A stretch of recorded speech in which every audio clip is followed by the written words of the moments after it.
How you doing, YouTube? Matt Massive Beer Reviews back with mystery beers, son. Yeah, love those mystery beers. You guys keep sending them. I'll keep doing them. It's a very, very, very hard chore to do, but somebody's got to do it. I'm the dude. Yeah, this one comes courtesy of Stephen L. of Connecticut. He sent me off a whole big box of Connecticut and Massachusetts-based love, and there was a couple of mystery beers in there, which I'm kind of excited about. So let's dive into this sucker. No idea what it is. It is wrapped up with some sweet scotch tape and some really ghetto kind of napkin action. Kind of digging it. Let's see what she's got. Mystery beers. What are they? They are beers that people send me. This looks like a big stout. They are beers that people send me, and I have no idea what they are. And I drink them, open them, smell them, sniff them, drink them, talk about them, and kind of just try to talk about what they are, what's in it, if I like it or not, yada, yada, yada. It's a pretty fun exercise. I've been doing them for a couple years now, kind of threw them out into the old beer tubing world with my blessing, and a bunch of people are actually picking them up now and actually doing them, which is pretty damn cool. Here in the States and overseas, so it's cool to see people grasping such a fun little concept. Anyway, what do we have here? We had an index finger of Infinite Creaminess, kind of settling into a rockiness, just north of Malted Malt Ball, just south of where I like my coffee to look like color-wise, and the bubbles kind of, like I said, kind of cascading down in this kind of bit of rockiness now. So, I mean, she looks like a big stout, is what she looks like. Nothing too crazy. She's dark. Ooh. There's some malt, or maybe even some barrel from a distance, but I just got a big pop of like caramel, like fudginess almost. But she looks like a big imperial stout, but not the thickest beer in the history of mankind on a pour. Let's get a nose. Wow. Yeah, I mean, she smells like a big, huge imperial stout with like peanut butter. It's not coming off like crazy, but I'm getting like I'm getting big, huge roasted malt vibes that is leaning heavily in the chocolate direction. Both a little bit of that kind of milk chocolate with a dabble, kind of baker chocolate, somewhere in between, so like a 50-50 chocolate. Yeah, there's a peanut butter thing going on in there. It's not that robust, but she's definitely there. And then just a nice sweetness. Is it an added sweetness? Sure.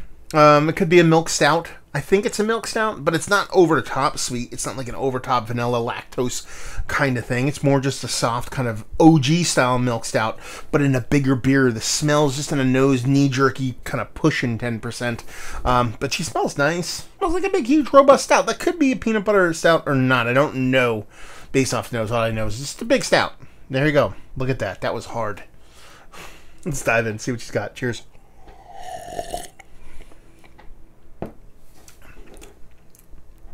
Okay.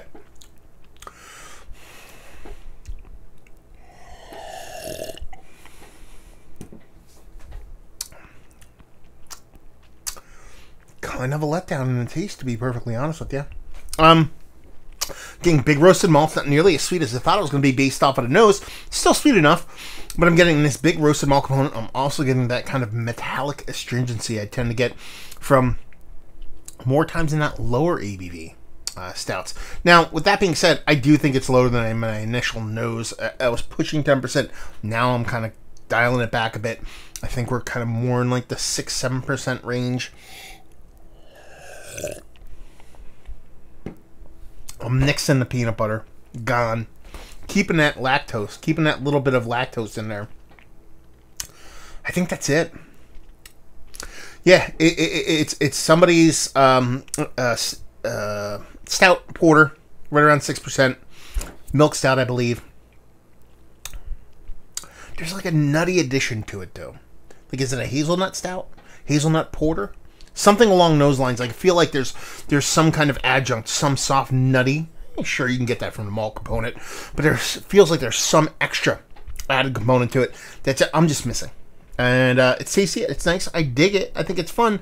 It's just that kind of metallic astringency thing, which is pretty damn big in this beer, kind of keeps it from going over the top for me. So it's fine, it's tasty, I like it. Yeah. I think that's it. Yeah. So what did I say? 6 and change. Stout, porter. Like, let's go hazelnut in it. And it is a milk stout. That's it. Done. Let's see what you got. Yeah, the nose is much better than the actual taste, and it's a fine beer. It's just like I'm so sensitive to that metallic astringency thing that when it does show up in a beer, I'm not gonna say it ruins it for me. I should have stuck with my peanut butter vibes. It doesn't ruin it for me, but at the same time, it just kind of keeps me from purely enjoying it. So, Thomas Hooker beer. This is up in Connecticut, so it's up there in Stephen Way, and it's their Peanut Slayer. This is an Imperial Milk Stout with peanut butter. 8.5% alcohol by volume. And it looks like it's got, like, I don't know. It says Peanut Slayer. I don't know. I mean, it looks like Slayer from the band Slayer, but it almost looks like a Descendants kind of thing going on the cover. I don't really get that. Maybe I'm missing the mark when it comes to that, but yeah, I mean, in the nose, I was like peanut butter all the way. In the taste, I wasn't really getting much as far as peanut butter. I went as far as to say there's like a nut addition to it, but I didn't think it was peanut butter. It came off way less peanut butter, way less kind of nut, peanut butter nut. It came off more like fresh, soft, kind of peanutty as opposed to peanut buttery. But they say Peanut Slayer, so that's just me assuming it's a peanut butter. But no, they say it on there, so what am I saying? It's them. So yeah, you know, what did I call it? I called it a 6 and change. It was 8 and change. So I was off in the ABV. Imperial Milk Stout with some nut addition. I mean, that's besides the ABV. I fucking nailed it. Why the fuck am I arguing with myself? I gotta talk myself out of the peanut butter and then back into it at the end. Even though it was more of a, like I said, a nut thing than anything else. Yeah, it's a good beer. I like it. It's just every sip, and this is where that kind of metallic astringency thing comes in for me. With each sip, it gets a little bit easier. So I'm not saying it's a super overt negative. With this beer, it's probably a little bit more my issue than the beers itself. But it's there, and it's there for me, and I know it's there for other people because other people have commented on it. So take that for what it's worth. Let's talk about it. It's one of the better peanut butter driven beers that I've had as of late. It's worthy of probably being in a conversation. I haven't had that many, and this one's quite nice. If you dropped out that metallic thing, it would be a fucking home run. Value and availability. It's Thomas Hooker. We see their stuff down here, albeit we don't see this. We do see their stuff down here, so take that for what it's worth. And it might be regional only. I don't know. Maybe Steven could chime in and leave you with, if you like what we like this beer, if you like peanut butter-based beers. I mean, it's going to give you enough, especially in the nose.